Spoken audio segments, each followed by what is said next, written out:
Ce programme vous est présenté en partenariat avec la Mutuelle Saint-Martin, la santé partagée.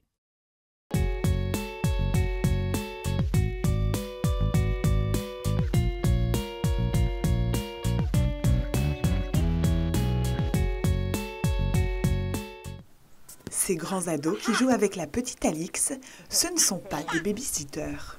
On est les grands frères de Alix. Nicolas et Marie-Laure se sont mariés il y a 20 ans. Ils ont eu Tristan, 19 ans, qui a déjà quitté le nid, puis François, 17 ans, Gabriel, 14 ans, et Alix, 2 ans et demi, arrivé 12 ans après Gabriel.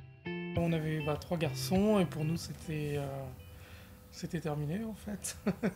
On s'était dit qu'on allait rester comme ça, que c'était très bien et que on allait, comme ils commençaient à être grands, indépendants, qu'on allait commencer à plus partir en vacances. On avait l'impression de récupérer une certaine liberté. Mais à 42 ans, après plus de 2 mois de retard dans son cycle, Marie-Laure va finalement voir un médecin. Parce que j'avais du retard, je pensais que c'était la ménopause. Moi. Donc jusqu'à que je le voie à l'échographie, c'est quand même très fort. Là, j'ai... Oh, mais là, c'est un choc.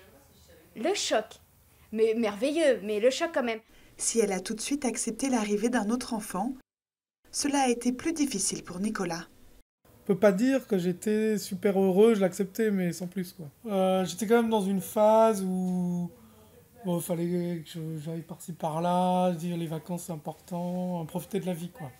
Au sens partir faire des trucs avec des amis. Donc j'ai pas très bien vécu la grossesse. Mais à la naissance d'Alix, Nicolas a un déclic. Moi, il m'est tombé dessus, je dirais.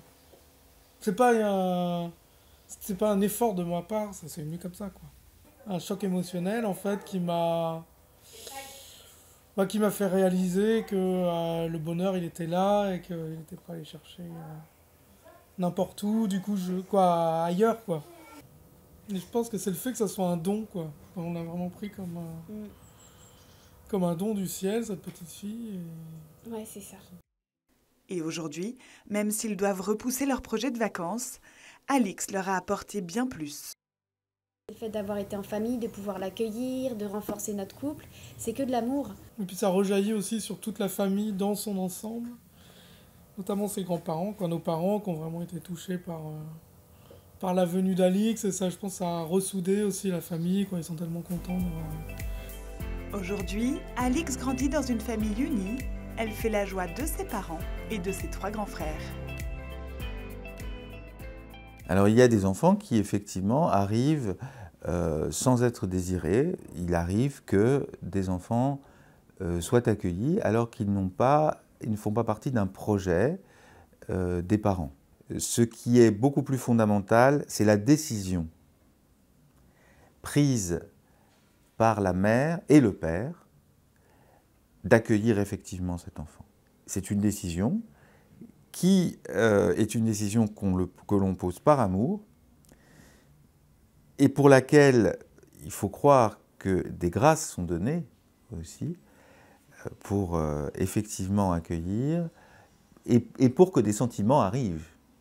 Il faut éviter toute culpabilisation par rapport à un enfant non désiré. Le désir, c'est quelque chose qui nous dépasse. C'est quelque chose que l'on ne peut pas commander. Donc il ne s'agit pas d'une démarche de volontariste, mais c'est plutôt, là aussi, l'accueil du désir de Dieu sur cet enfant.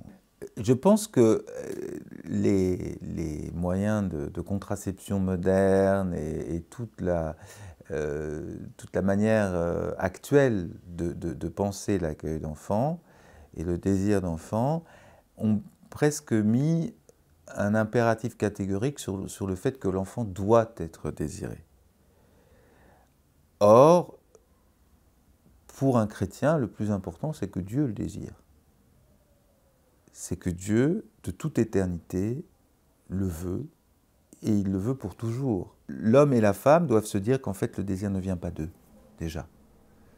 Qu'il est d'abord le désir de Dieu, qu'il est d'abord une confiance que Dieu leur fait, et quelque chose que, petit à petit, ils ont la possibilité d'accueillir.